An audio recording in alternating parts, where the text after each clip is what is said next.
আপনারা কি ভাবতে পারেন একটা ২২ বছরের মেয়ে দিনের পর দিন অন্ধকার ঘরে বন্দি, রাত নামলেই শুরু হতো তার জীবনের সবচেয়ে ভয়ঙ্কর মুহূর্ত। আর এই ঘটনা ঘটেছিল একদম বাস্তবে।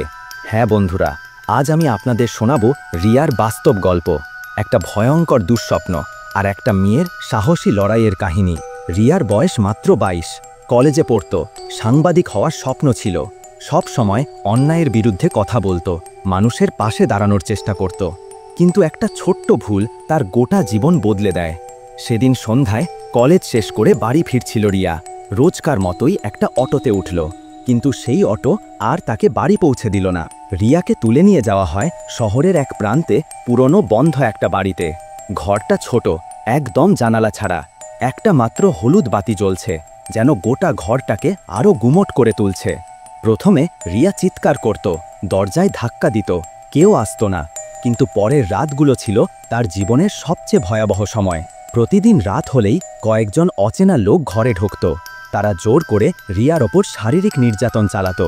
সে কাঁদত, গলার সব জোর দিয়ে বলতো ছেড়ে দাও, কিন্তু ওদের কোনো দয়া ছিল না। ওরা শুধু তার শরীর চেয়েছিল, নট তার সম্মতি, না তার কষ্ট। খাওয়া বলতে এক টুকরো শুকনো রুটি, এক গ্লাস পানি। ঘুম বলতে একটা ঠান্ডা মাটির মেঝে আর মানসিক দুঃস্বপ্ন। তবুও রিয়া হার মানেনি।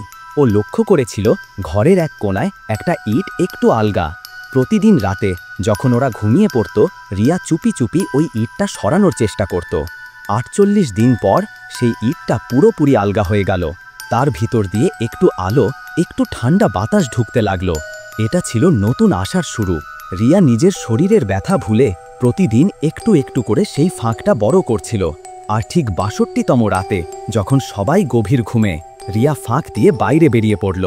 পায়ে কাঁটা, চোখে জল, শরীর ক্ষতবিক্ষত, তবুও তার ভিতরে একটাই কথা বারবার বাজছিল, আমি বাঁচব, ওদের মুখোশ খুলে সবার সামনে আনব। রাস্তায় একটা বৃদ্ধ তাকে দেখে এগিয়ে এলো। বৃদ্ধ লোকটি তাকে পুলিশ স্টেশনে নিয়ে গেল। থানায় যা বলল রিয়া, তা শুনে পুলিশ চমকে গেল। সঙ্গে সঙ্গে অভিযান শুরু হয়, আর ধরা পড়ে যায় ৬ জনের একটি বড় পাচার চক্র, যারা সমাজে ছিল সম্মানজনক মানুষ, কিন্তু ভিতরে ছিল পশুর থেকেও খারাপ।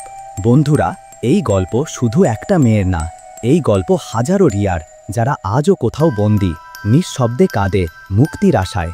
রিয়া দেখিয়ে দিয়েছে ভয় নয়, সাহসী একমাত্র পথ। আপনি যদি এমন সত্য ঘটনা শুনতে চান, যেগুলো আমাদের সমাজের অন্ধকার দিকগুলো তুলে ধরে, তাহলে এখনই সাবস্ক্রাইব করুন মুন কাহানি দুনিয়া চ্যানেলটিকে। আর হ্যাঁ, এই ভিডিওটি শেয়ার করুন, যাতে আরও মানুষ বুঝতে পারে একটা মেয়ে ভেঙে পড়লেও হার মানে না।